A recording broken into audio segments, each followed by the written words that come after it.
The broadcast is now starting. All attendees are in listen-only mode.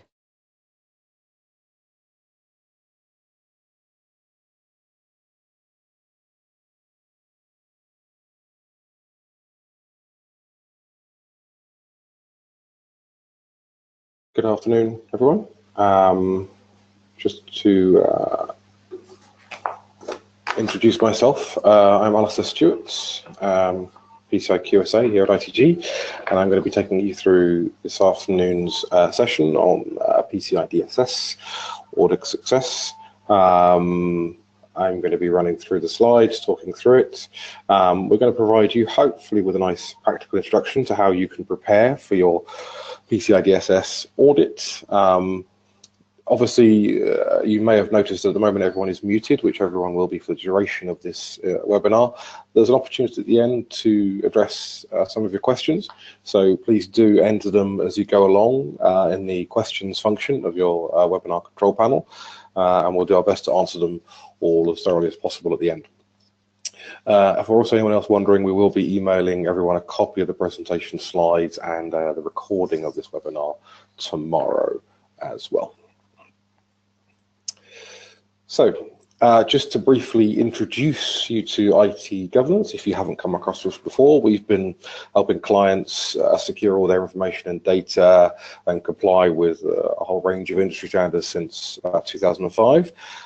Two of our directors were responsible for the world's first implementation of an information security standard that conformed to BS 7799, which, as some of you may know, became ISO 27001. And now our consultancy practice helps clients across a range of standards to secure intellectual capital, comply with any relevant regulations, and achieve strategic goals through IT management. We are a leading provider of PCI training courses from Foundation to Advanced, which myself and my colleagues do deliver on a regular basis. We're an authorized QSA company, so it means we've been certified by the PCI Security Standards Council to audit merchants and service providers for PCI DSS compliance, which means myself and my colleagues follow a recognized approach to securing data and keeping our skills relevant and current to the standard. So a little bit about today's discussion. We're going to be looking at the steps involved in preparing for a PCI assessment. And during the course of this webinar, we're going to explain some of the essential areas to help you prepare to be successful, whether it's your first assessment or whether it's a reassessment. We're also going to cover some of the common pitfalls and oversights that you could come across that we typically see quite commonly in organizations that will result in, excessive remediation costs and those kinds of things, extra fees, wasted resources. I would point out, however, that this webinar is not a silver bullet. There is no silver bullet for PCI DSS compliance, unfortunately. It hopes to summarize some of the key components and approaches to help give you a better understanding of our experience and the right things to do in our experience. So why is a QSA-led assessment so important? Well, compliance with the PCI DSS is not simply a technical issue. It's traditionally seen as a technical standard because there are a large number of technical requirements, but it requires a great deal of preparation for the whole business. It's a process that requires recognizing how significant your payment processes and systems are and acting to ensure they meet what the Security Standards Council expects of PCI DSS compliant organizations. Also, as part of this, obviously, you have to provide evidence that you comply with the relevant requirements from the standard. Achieving and maintaining compliance is a big process. I've led many organizations through it, and it is always a daunting process, and it can be very big. The standard itself, if you're familiar with it or have looked at it, you'll see it's a very large set of complex requirements, many of which are highly technical and detailed. So it's, it requires a decent understanding of technical details. It requires qualified and experienced staff to mitigate issues, and then there's the ongoing burdens of continuing to maintain that compliance between your assessments. So this doesn't, in particular, the ongoing burden isn't just regular duties and meeting the requirements, but also proving the requirements are and have been met over the previous year. This can relatively easily be managed in most cases with self-assessment questionnaires and pre-audits, but obviously if you're required to submit to a third-party PCI audit, as described on the slide you can see, there's a bigger burden on making sure you can evidence and prove it to the assessor. And these assessments are typically quite challenging if you're quite a complex organization, a large organization, or you've got a large cardholder data environment. That can increase the scope, increase the risk, and increase the chances of you not being able to meet all the requirements. What are the validation requirements? Well, it depends on a few things. Obviously, it depends on whether you're a merchant or a service provider. So all businesses that accept card payments must complete an annual assessment. But the type of assessment is determined on a number of things. So it's determined on the number and value of transactions, as mentioned on the previous slide. It's used to categorize the merchants into 4 levels. And whether or not that merchant can self-assess, or whether they have to use an accredited external assessor, i.e. a QSA such as ourselves. It also is determined on the process that you use to handle card payments. So if you are going down the self-assessment route because you're not quite large enough from the transaction volume, then there are a number of different self-assessment questionnaires that apply and that are eligible, and you have to make sure you get the right one. If ultimately you are put into level 1 as a merchant, or if you're a service provider providing compliance services to a merchant, then you need to have an external audit by a QSA, and you need to submit what is called a report on compliance, or what is often known as a level 1 assessment, to your bank to prove your compliance. Lower level merchants, you can self-assess. In some cases, banks may require you to have that self-assessment validated by a QSA rather than a full report.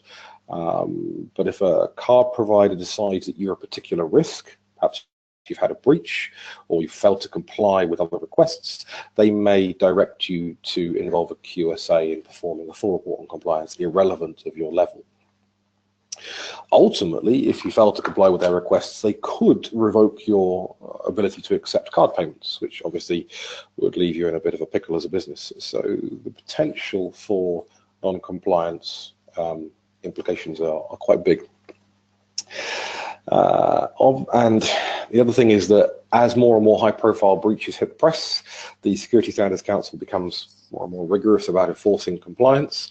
What it means is that in reality that we've seen more organizations require a formal assessment by a QSA rather than simply self-assessing. In fact, some card brands won't let level 2 merchants self-assess unless they've had their first assessment done by a QSA. So it is starting to creep up because of the press that these high-profile breaches are getting. Normally, if you don't meet requirements, you'll obviously be given time to remediate and resolve the issue, and the banks will want to work with you as closely as possible to resolve those issues as quickly as possible. So it's not a be-all and end-all. But if you continually can't meet, or the card provider decides you're too high a risk, they could terminate their contract with you, they could prevent you from accepting card payments, or they could levy some fairly significant fines and costs on you.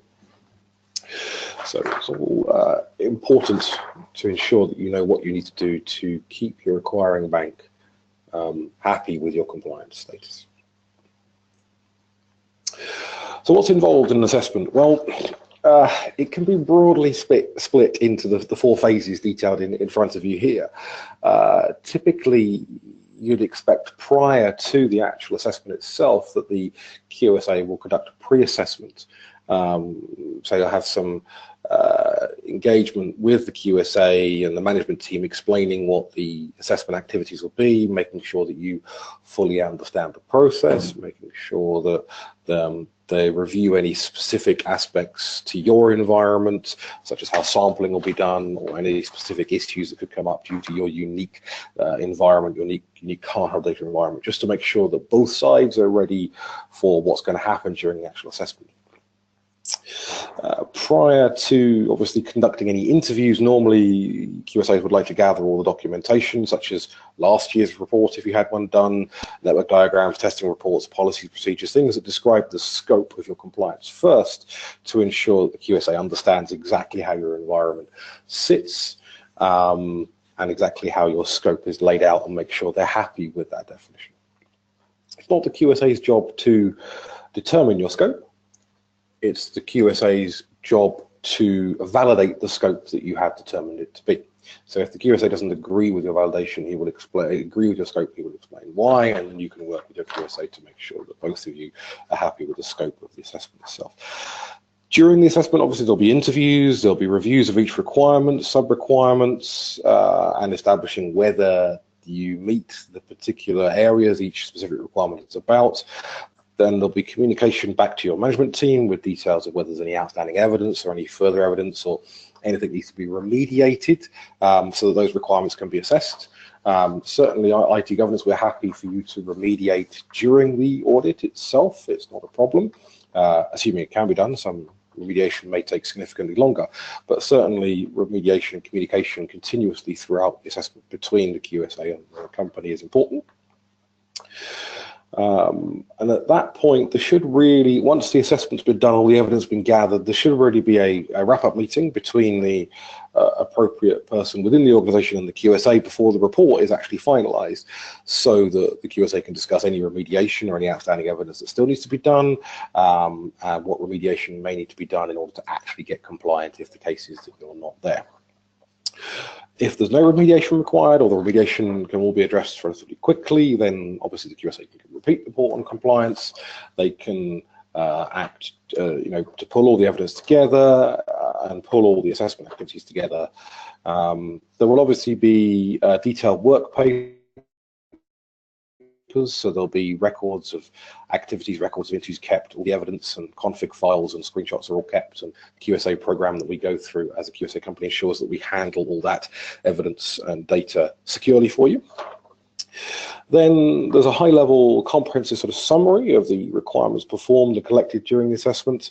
There's obviously the full detailed report itself, and once the report is complete, it's also supplied with an attestation of compliance, which is a formal way of determining your compliance to other organizations, and a formal way of saying you are compliant at the end of that assessment. And that attestation and report are both signed by us as well to ensure that they are validated. Benefits of completing an audit, beyond the obvious of complying with what your bank wants you to do. Obviously, it essentially creates a risk assessment to help you understand potential risks and review your cardholder's environment, and obviously prioritize any remediation you need to do, perhaps address any places you could reduce critical risks or reduce scope. It obviously can help you identify where your cardholder data is that's not required for your business to function optimally. So there could be, recommendations that come out of the audit and the assessment to say, actually, you could reduce your scope further if you do this, this, and this. Information that you do get from the assessment can be used to determine how better to segment and how better to isolate sensitive areas and how better to meet certain security controls, or even how better to evidence that your controls are in place and working. Also, performing risk assessments, obviously at regular intervals, provides you with insight into changing your environments, ongoing discovery, because we all know the security landscape doesn't stand still, and compliance needs to be kept and maintained throughout the year. So ensuring you have a process for discovery of emerging threats and vulnerabilities allows you to mitigate and identify any future risks and identify where future investment may be needed to close any gaps before they actually become a problem with compliance later on. Common points of failure. So these are the kind of things that we see typically quite often that cause assessment failures or cause companies to be non-compliant. Obviously, PCI DSS doesn't guarantee security. There are obviously a number of PCI certified companies that aren't compliant. About half of PCI certified companies aren't compliant, which indicates vulnerability to cyber attacks. So a number of many times when there is a PCI DSS breach, a company that was declared compliant wasn't actually compliant at a later stage when the breach happened. So there are some things that can cause failure even after a successful assessment, and there are things that cause assessments to fail right at the start. Some of them obviously are listed on the slide in front of you, but there's things like staff are not held accountable is quite common. So task has not been completed because people are not validating that staff are doing what they need to be doing to maintain compliance. Access controls, that's a big issue. Failure to implement access controls to limit the access to the bare minimum that's required. Introducing new payment processes often comes up. So a department decides to accept cards in a different way to what the established method is. That caused scope creep in an area where the business had no idea they were actually handling card data. Storage of encrypted card data and unencrypted data is often found in places where people don't expect it. Data discovery is not something that's commonly done, but should be more done to ensure you know where cardholder data is. Internal scanning as well. Internal vulnerability scanning is typically never performed to the same level as external vulnerability scanning. And it's important to obviously identify weaknesses and fix those within an appropriate time constraints and and change control processes. Sorry. Logging. Network logging is another big area we see missing things. So activity logs, which makes it obviously impossible to spot breaches as they happen, and then impossible to actually respond to those incidents in a correct manner and in a quick manner. It's worth highlighting a particular report that comes out every year by Verizon. It's a Verizon Payment Security Report. They release one every year on the status of the PCI DSS industry. And at last year's one, more than half of all the organizations that were fully compliant at an interim validation. So what that means is that about 45% of organizations at an interim validation require some kind of remediation efforts. So these were organizations that met compliance on certification or were fully compliant, but their security controls weren't sustainable or resilient. So an interim period of a few months after compliance or certification, they became non-compliant due to their lack of maintaining controls. And about 45% of organizations that were compliant become non-compliant fairly quickly as a result of not maintaining the right stance. And the reason is that traditionally most organizations are geared to pass certification, are geared towards passing the report on compliance, but not geared towards sustaining compliance. The fact that almost half those organizations are failing to keep up with the requirements means that those organizations are putting their customers at risk, despite the fact that they're still claiming to be PCI DSS compliant, because at their last assessment they were. But the assessment is a point in time.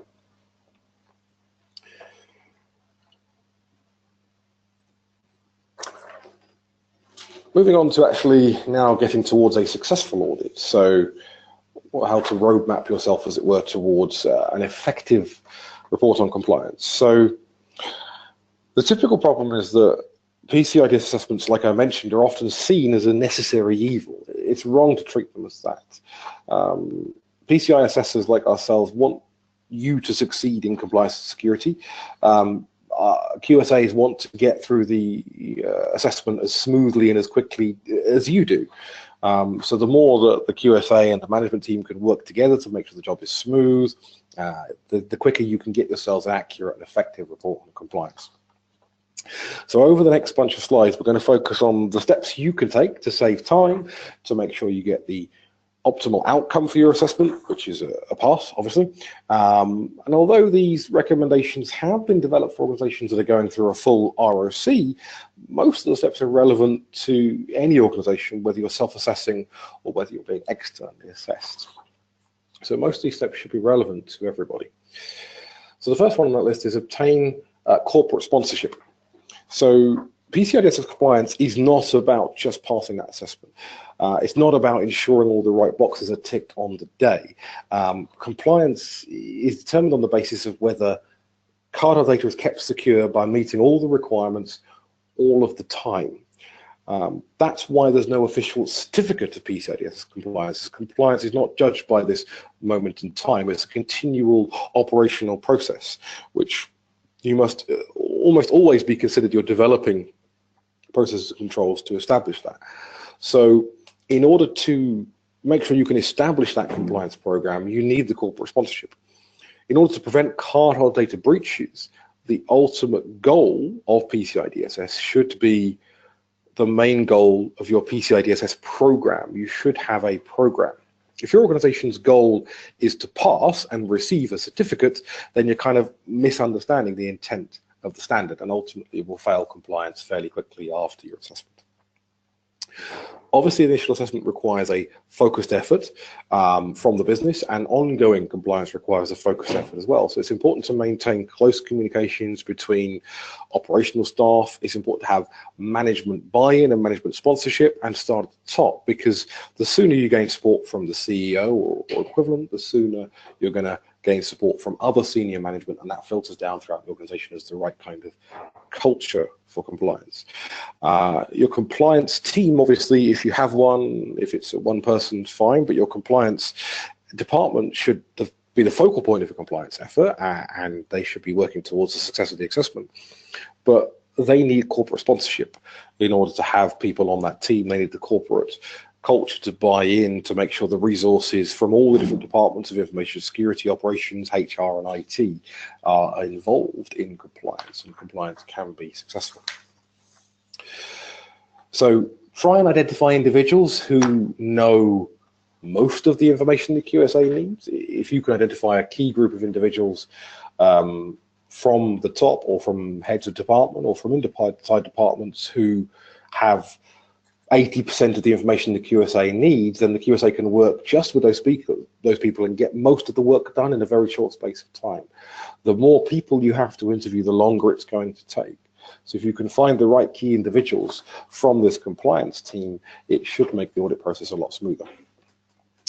You also need to make sure that anybody involved in the PCI DSS understands its requirements, its scope, and also they need to answer PCI-related questions honestly. You need to keep your credibility with the QSA.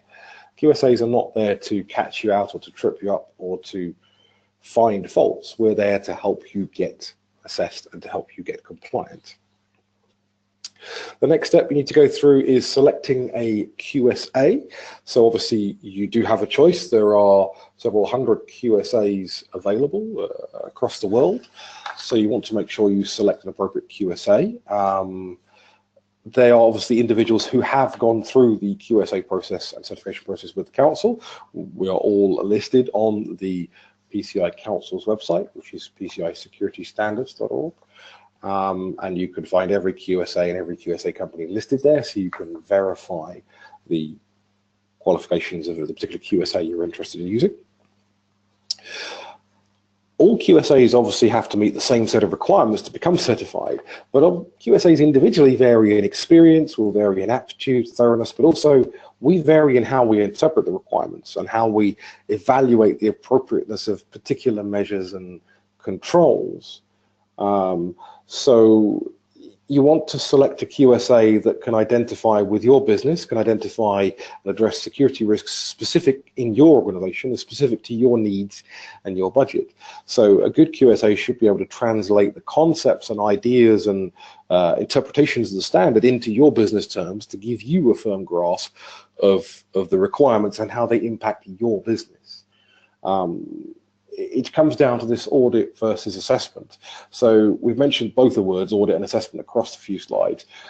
The PCI standard itself never uses the word audit. We are qualified security assessors. It's a report on compliance. It's an assessment, because the word audit and auditor tend to bring up, some strange responses in people and get people's backs up. So they tend to go with assessments, because the QSA should be working to assess you rather than sitting back and auditing.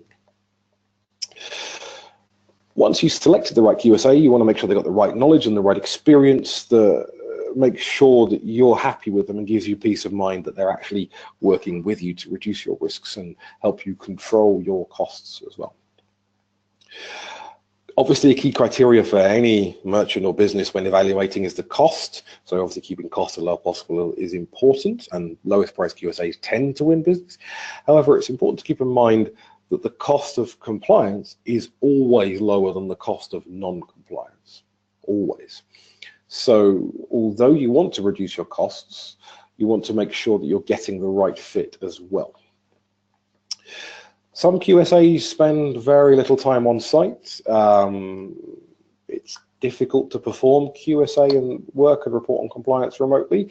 It certainly can be done in specific situations, but generally speaking, your QSA should be spending a reasonable proportion of the assessment time on site, because they should be interviewing people, they should be accessing documents and reviewing stuff, a lot of which is much easier done on site. The other thing to look at is whether the QSA individually or the QSA company that they're working for has the appropriate technical industry experience. So although any individual QSA may not have the required depth of technical background that you need for your specific scenario, they certainly have a team of people or other people they can pull on to ensure they fully understand your cardholder data flows, your environment, your technologies. Because scope that are too narrow or technology that's not understood can cause problems when it comes to implementing the requirements as well.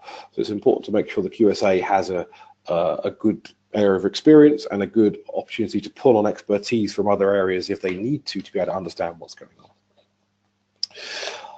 Also, you can get trained on the PCI DSS, so you can attend PCI DSS training courses, foundation courses, and other courses and stuff to make sure that you have an informed decision of the standard when selecting your QSA.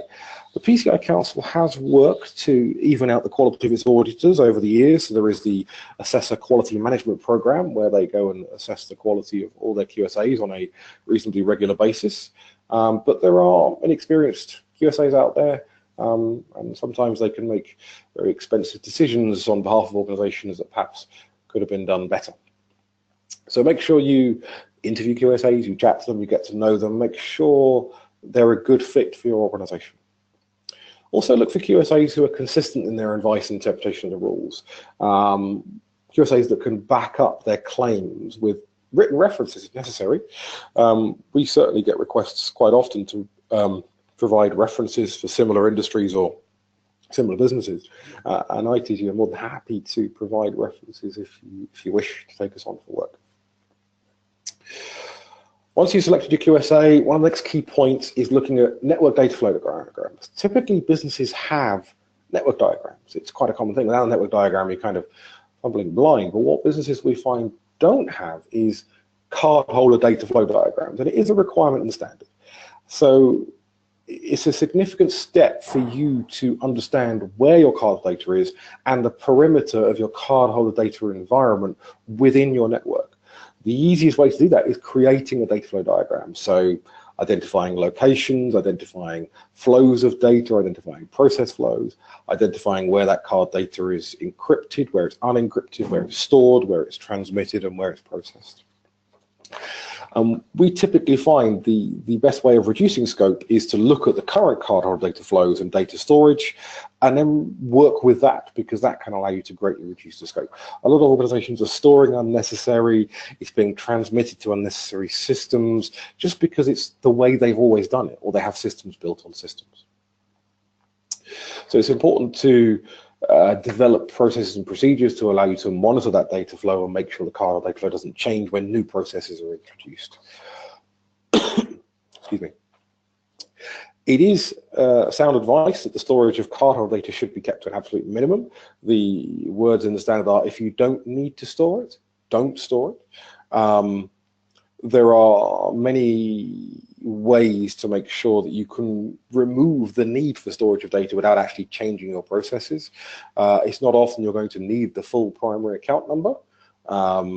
You can certainly use truncated versions, so you're allowed to store the last 4 digits. That won't count as needed to be compliant. So if you don't need the full number, for example, for refund processes, don't store it, just use last 4 digits. Other ways, you can use tokenization services. So a lot of payment providers provide the ability to tokenize the card data for repeat transactions, because the sensitive authentication data that goes with cardholder data, such as CVV2 and PIN and that kind of stuff, you're never allowed to store that, ever, once the transaction has been completed. Some organizations try and retain it because they want to do repeat transactions, or they want to do subscriptions, or they want to do chargebacks and that kind of stuff. But there isn't any justification for keeping that data post-authorization. There are a few edge cases if you're supporting a card issue or an issuing cards yourself, but other than that, you should not be storing sensitive authentication data. So in order to do repeat transaction, there are plenty of services provided that tokenize the data and put it into a form that's not actually card data, but still usable for transactions. And those are the kind of things you should be using to make sure that your data flow is at a minimum, you're not storing the wrong stuff.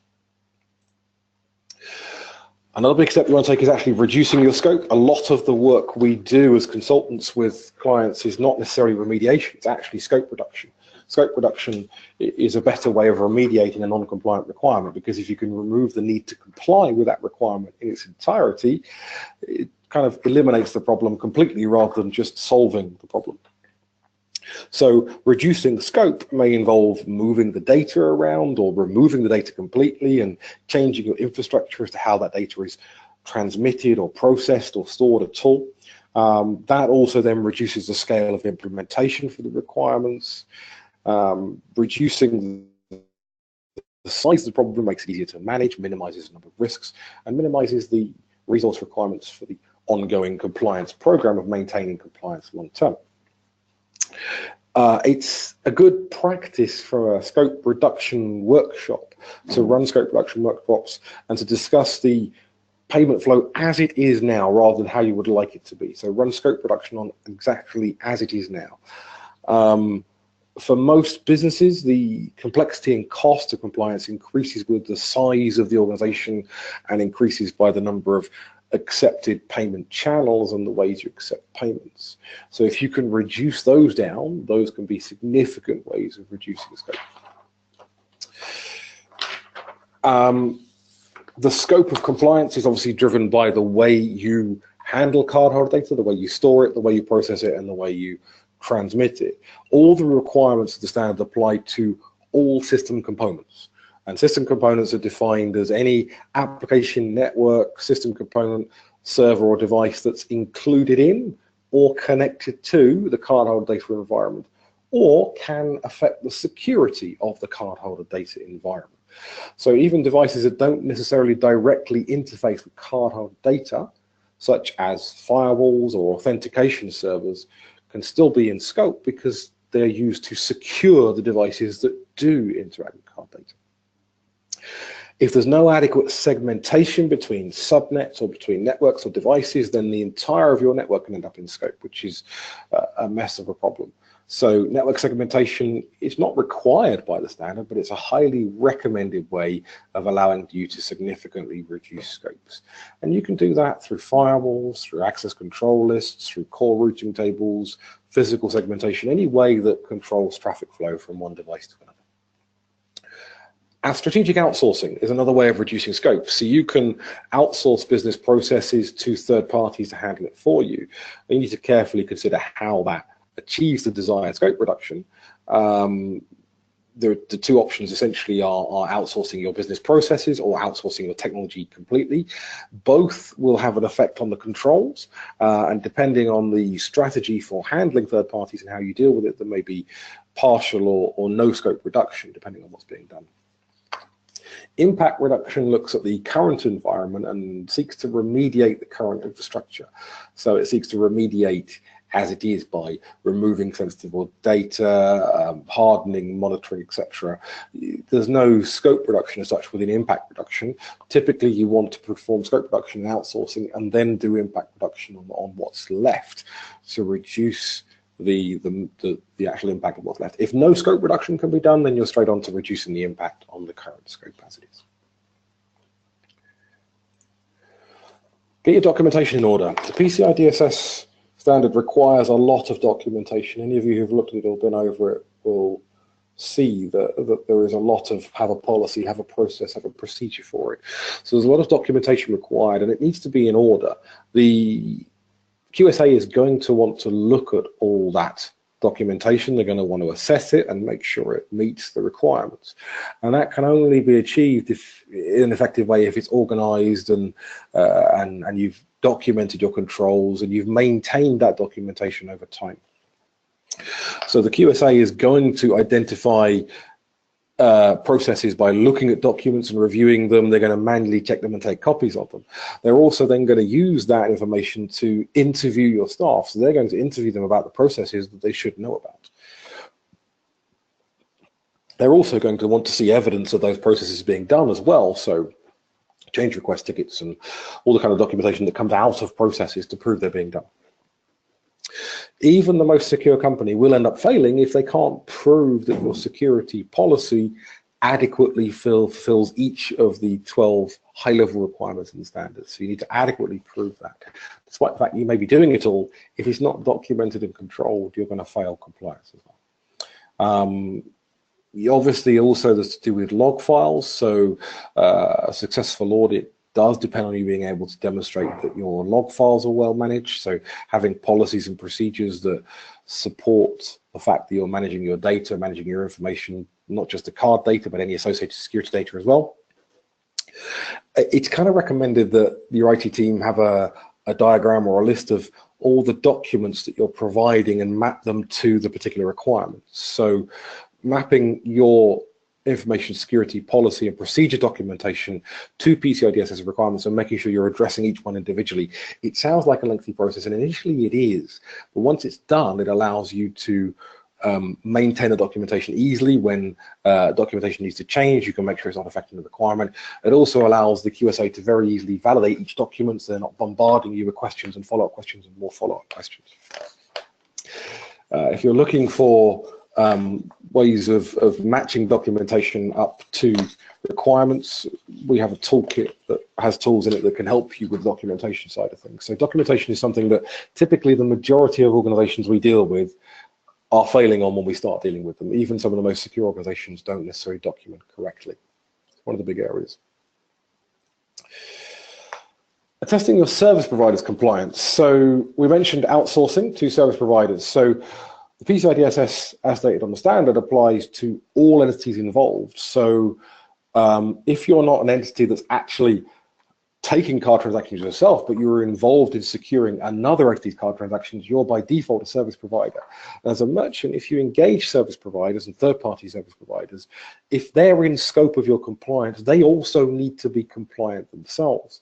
So the first thing to look at is to identify all your service providers that you have as a business and which ones of those are in scope of your PCI DSS compliance. Where have you outsourced operations? Where have you outsourced services, processes, and procedures that come under your PCI DSS? The other thing to remember is that outsourcing the particular services or procedures or technology doesn't outsource the responsibility. If a third-party provider is working on your business's behalf, it still remains your business's responsibility to ensure that data is protected and the compliance requirements are fulfilled. So you can outsource all the effort you like. You can never outsource responsibility. And the acquiring bank will always ultimately hold the merchant responsible for compliance, not service providers further down the line. And a lot of businesses do understand they retain that responsibility, but they struggle to understand how the particular third party in question impacts their compliance. They can't articulate it with regards to compliance. And therefore, they don't quite know what they need their service provider to do to help them get compliant. So the business simply doesn't know enough to be able to ask the right questions to all these service providers. So there are a number of things that really should be done to make sure you can do that after you've identified all the service providers and which ones are in scope. You need to ensure that each service provider's responsibilities with regards to your cardholder data are clearly defined. And the most effective way of doing this is creating a PCI DSS responsibility matrix that lists all the controls in the standard, which ones you as a business are responsible for and which ones your third parties are responsible for in relation to which part of your scope. Because you may be outsourcing technology for specific devices to specific third parties, so they're only responsible for any requirements that relate to those devices. So it's important to define the scope that the third party impacts your compliance and the responsibilities that gives them under your PCI DSS compliance. You're also going to want to get written acknowledgement and written agreements with those service providers so they acknowledge that they have those responsibilities and that they will continue to meet them as long as they provide that service to you. All service providers need to be validated as compliance. So what that means is you'll need to obtain the attestation of compliance. So you'll need to make sure that you get proof of compliance. And the only real proof of compliance is that attestation. There are a number of organizations out there that do supply certificates of compliance, which are rather fancy PDF documents with stamps and signatures on them. And while the PCI DSS Council doesn't say these things are invalid, if a company wishes to provide that, it can, but it's not ultimately seen as proof of compliance because anybody can mock those up. The attestation of compliance fits a specific format and a specific template, which you can download free from the PCI Security Standards Council website, so you can see that it's an actual attestation of compliance. And the AOC will either be one completed by the service provider's QSA if they had an audit, or it will be one that was completed alongside their self-assessment questionnaire if they were a self-assessed provider. You'll need to get that. Service providers may also be validated with compliant card schemes. So people like Visa and MasterCard and Amex maintain lists of compliant service providers. And you can look them up, download them, and have a view of them and make sure that your service provider is on the list. Not all service providers choose to do that. Typically only the bigger ones do, but certainly those that do, you can look it up and ensure that they are recommended. Or if you're shopping for a new compliant service provider, those are the places to look. Visa's compliant service provider list, MasterCard's compliant service provider list. And finally, you then have to monitor that compliance annually. So you need to make sure that the service provider continues to be compliant, because if they're not, potentially you're not. Another area where we see people have problems is scanning and penetration testing. So there are a number of requirements in the standard, particularly under requirement 11, that relate specifically to vulnerability scanning and penetration testing. And these are ongoing activities. So ahead of the vulnerability scanning and penetration testing, the PCI DSS does require you to do an annual risk assessment to identify critical threats and vulnerabilities. That's in requirement 12. It also requires you to have a process under requirement 6.1 to identify new threats and vulnerabilities. And one of the ways you could feed into those requirements is internal examinations. So vulnerability scanning internally and externally. And I mentioned earlier that internal scanning is just as important as external scanning, but traditionally by organizations is overlooked. So vulnerability scanning is a way of you determining new threats and vulnerabilities and ensuring that you're maintaining patching schedules and meeting many other requirements. They're also a way to provide evidence to make sure that you've got a security perimeter and you're checking that perimeter and you're identifying all these vulnerabilities. Obviously, the benefits of external scanning are the same. It's the external attack surface, but you must consider the inside threat as well. You also must consider that if an attacker manages to get in, you want to make sure that what they get into is secure if they do manage to get through your perimeter. The QSA will be looking for evidence that these scanning has taken place quarterly. They'll also be looking for evidence that you've done penetration testing annually and after any changes. So whilst you're only required to do one penetration test a year, if you make any significant changes to your scope, you'll also need to do extra penetration testing to make sure those changes haven't introduced vulnerabilities. There'll need to be evidence where any vulnerabilities were found in these scans or tests that you've remediated and addressed these within a reasonable time frame, and then retested or rescanned to make sure that those vulnerabilities have been fixed and those patches have been applied where necessary. Penetration testing is effectively a very important tool in confirming whether your approach to segmentation works as well. So the penetration testing you do annually should also test your segmentation to make sure that that scope reduction segmentation you've done before is actually working and effective. And many of the large breaches that have been seen over the years have actually been the result of lack of segmentation.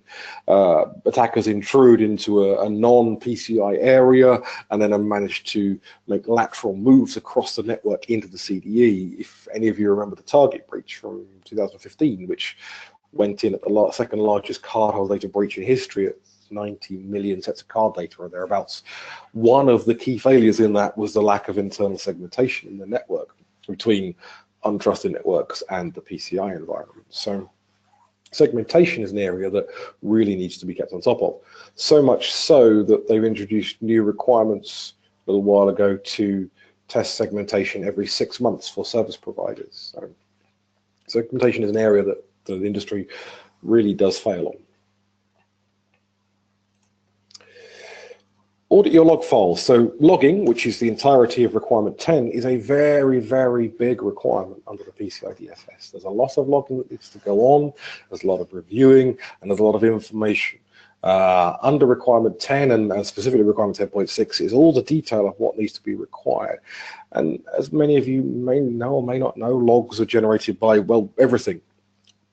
PCs, servers, network devices, firewalls, software, everything generates logs everywhere. And all these logs from these in-scope devices need to be pulled together, they need to be collated, and they need to be reviewed. And the requirement says that you should review all logs daily, which is an impossible task for a person to achieve, or even a team of people, which means you're going to need some kind of tools to be able to pass those logs, look at them, and alert you when things go wrong, when specific events happen, when specific intrusions could be found, that kind of thing. You're going to need to have some kind of log monitoring system. You're going to need to have some kind of alerting mechanism and some kind of people who can respond to those alerts. Smaller organizations will traditionally outsource this part of the standard to third parties who will collate all their logs and then do the monitoring for them, and then we'll contact them when alerts happen, etc., etc. So you can outsource the whole of this, all the technology and processes surrounding this. There is a cost involved in that, obviously, but if you don't have the internal expertise or capabilities, it's a very real way of achieving these kind of requirements. And most organizations are not doing sufficient logging to meet the standards requirements. Security logs, obviously, they are useful from a defense purpose. They're also useful from a preventative purpose, so you can respond much, much quicker. But in order to respond quicker, you need to monitor them in as close to real time as possible. It says monitor them daily. Most monitoring tools will be able to monitor in real time, which is actually becoming increasingly important as attackers get quicker and quicker at carrying out these attacks. All the trends we've seen over the years for how quickly attackers manage to, from start of attack to actual breach and securing of card data, is going down over time quite significantly, quicker than businesses are going down quicker than businesses are able to keep up with in terms of their speed of discovering these kinds of breaches. So reviewing logs for errors, for anomalies, suspicious activity, reviewing logs for internal threats, it doesn't have to be done manually, and in most cases it can't be. So there are tools out there that can do it. There are open source versions and there are closed source versions. And the QSA is going to want to see that these logs are on. They're going to want to see copies of these logs, evidence these logs are there, evidence these logs are being looked at, and evidence that these alerts are being followed up on and dealt with. So there's the logging, there's the monitoring, and there's a follow-up of any alerts and reports that are then produced by them. Finally, conduct a pre-assessment audit or a pre-audit assessment. So conduct a pre-audit review. A lot of the times as QSAs, we actually do the pre-audit with the customer to help them, but you could certainly conduct your own one, because going through an assessment is daunting, but if it's planned and executed effectively, it can actually be quite quick and quite efficient. Certainly year on year, as you get more and more familiar with the process and more familiar with your QSA, you should find that the audit time certainly comes down, or almost to a degree where most of the audit can be pre-prepared in advance of the QSA coming on site and simply presented to the QSA in the manner that he or she is expecting to see it in. Can also help identify key areas where you're missing stuff and allow you time to remediate and reschedule the assessment if you're having trouble. You want to do things like review documentation, all the kind of things that are listed here, the things that you want to do. It's typically like doing the ROC, but on a smaller scale, effectively. And if you choose to accept certain risks and stuff during this, you can discuss that with your QSA in advance to make sure the QSA is happy with the approach you're taking to any particular requirement or any particular control. So you need somebody who understands the standard, who understands the process, who understands the actual ROC to be able to go over this, somebody internally who can go over this and review it. With your QSA if necessary, or if you have experience in this matter, you don't necessarily need to involve your QSA in the pre-assessment, but certainly you do want to run a pre-assessment. So in summary, in an ideal world, these are the kind of things that the QSA wants to see, the kind of things that your compliance officer will have. It's not always the case, but at least some of these will be great. It is important for your organization when you're first looking at your PCI compliance to prepare at the very beginning of your project. So waiting for the report to be imminent is going to play catch up and lead to delays, failed audits, and all the kind of repercussions of not being compliant, which involve costs, etc., etc. Being prepared is important. It is a systematic standard, and you can take a very systematic approach to the whole process of getting compliant. It's a very rigid standard in terms of how you can look at and apply it. Taking kind of systematic approach is not simply good sense, it's almost compulsory because of the way the standard is structured and implemented. So it's important to get in on all these things. And the last point on there about talking to your QSA throughout the year, that's important because your business changes, your business grows, your scope may change, requirements are amended, you want to put in new processes. And if you get ahead of the game and bring your QSA into those discussions before you decide as a business to make those decisions, you can make sure that from the start those changes are going to be compliant. If you're deciding to add in a new process that could affect compliance, talk to your QSA and say, look, will this cause a problem? Because it may involve extra costs in that particular new project that you didn't foresee before. So do stay in touch with your QSAs. We don't mind. Honestly, we don't. So before we go on to questions, just want to raise your awareness of some of the future webinars we've got coming up. The previous one is available to watch. These are the dates and times of our next bunch of webinars in this series about PCI DSS compliance. So please do come along to them and listen to them. They'll be presented by myself and my colleagues. The next one specifically is on the 28th of March, 3 to 4 p.m. GMT. What we're going to look at there is how to complete self-assessment questionnaires for those of you who are going through that. To sign up, you can simply go to the URL on this slide. You can click and sign up there. Similar place to where you signed up for this one as well. So I'm going to look at taking questions now. There's been a couple posted as we went along. So we're going to look at taking questions. Anybody who's got questions, you can pop them up into the question area of the GoToWebinar controller as before. So one of the first questions we've got is, Tony mentioned a correlation between PCI DSS and GDPR. There is obviously a correlation, a connection, and many of you will be looking at GDPR as it's imminent. There is no specific requirement within GDPR, as far as I'm aware, to actually be PCI DSS compliant, but it is implied in the mention of appropriate and relevant industry standards. So there is an implied requirement within GDPR that if you're handling card data, you need to be PCI DSS compliant.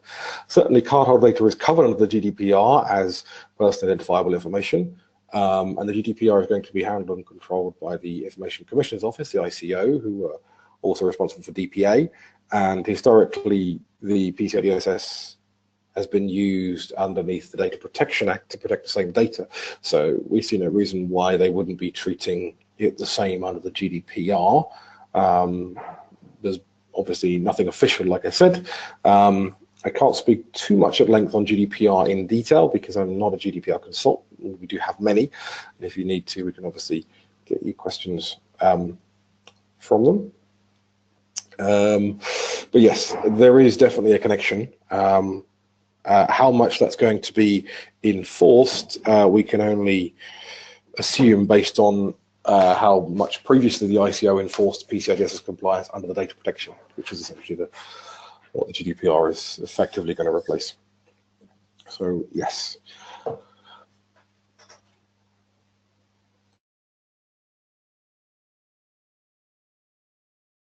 Got another question about event log checks. So somebody's asking what the process for event log checks will be sought by the assessors. So when it comes to checking event logs, the standard gets very specific about the kind of logs that need to be included, the kind of activities that need to be logged, and what details should be in those logs. So the auditor is going to be looking directly at the log files themselves or the log events themselves to make sure that the logs that the types of events that should be logged are being logged, and that the relevant detail is in those logs where present. In terms of the process that you then have internally for reviewing those logs for security events, if that's handled by a tool or a third party, what we'll be then looking at is the procedure that's used to identify anomalies and why are you choosing what you're choosing to be an event or a security event. So you will have defined a number of events or trends that you want to be alerted about. The reason is, why have you chosen those and not others? Why are those considered security events? And then how does your business respond to those particular events?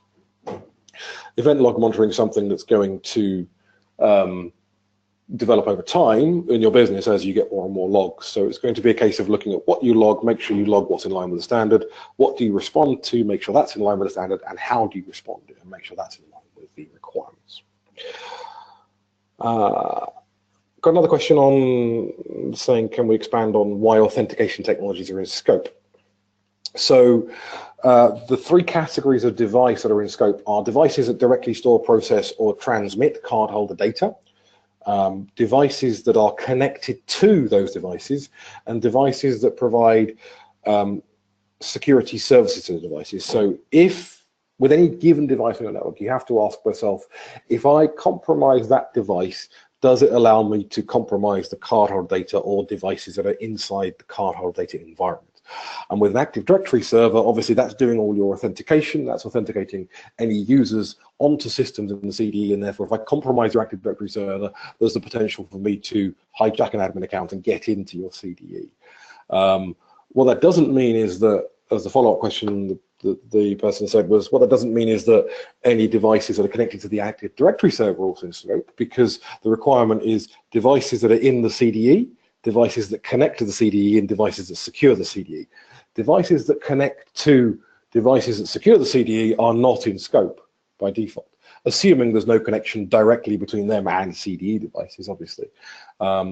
It typically means that your Active Directory server is in scope, but other devices connected to the AD server are not in scope, depending on other segmentation. Other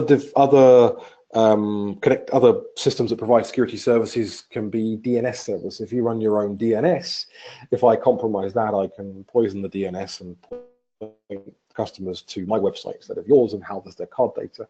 Most businesses don't run their own DNS, but if you do, that could potentially be in scope because it could cause compromise of the cardholder data environment and the devices in it. We have a question with reference to controls.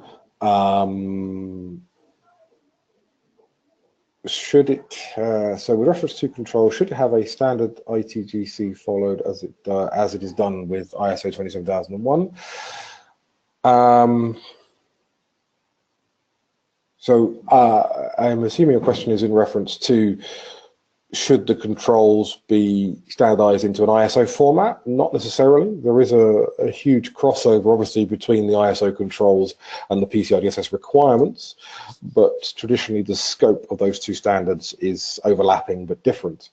You don't necessarily have to standardize your controls in line with the ISO. You can do, and it can make it certainly easier if you're an ISO compliant organization, but there's no requirement to standardize your controls or standardize how you respond to controls in line with the ISO standard.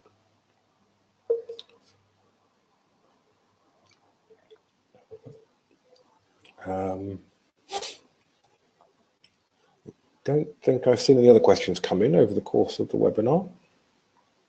Of course, if you do have questions, you can get in touch with anybody from ITG, any other people from ITG to lodge questions with us. We're always happy to do our best to answer questions where possible. Yeah, I don't see any more coming in. We'll hang on for a minute or two until the webinar finishes, just to make sure there aren't any final thoughts.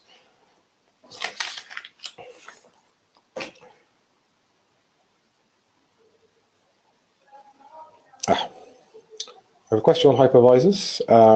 So if a virtual machine on a host is in scope, does that bring all the other virtual machines on the host into scope? The answer is no, not necessarily. The hypervisor itself is in scope because that's controlling the virtual machine, but it depends on what segmentation is done between virtual machines on the host itself. So if you can't communicate directly from one virtual machine to another, then the other virtual machine is going to be out of scope. The host is invariably in scope. It's very difficult to get the host of the virtual machines out of scope, but not all VMs on an individual host will be in scope, depending on how you segment those VMs. Do remember the hypervisor and your virtual controllers that control your virtual environment are in scope, and the access to them is, because that allows you access to the virtual machines that are in scope. The PCI DSS really doesn't see any differentiation between a virtual machine and a physical machine. They treat them the same as if they're a machine from a security perspective. That question about virtual machines comes up a lot more than you might think with the cloud-based and virtualization technology becoming so prevalent. And also, it's a good way of segmenting. So certainly you can use virtualization to reduce your scope down where you don't have the physical tin to be able to do that. We do audits on virtual desktop environments and virtual application streaming environments, all of which can help to reduce scope in the right way.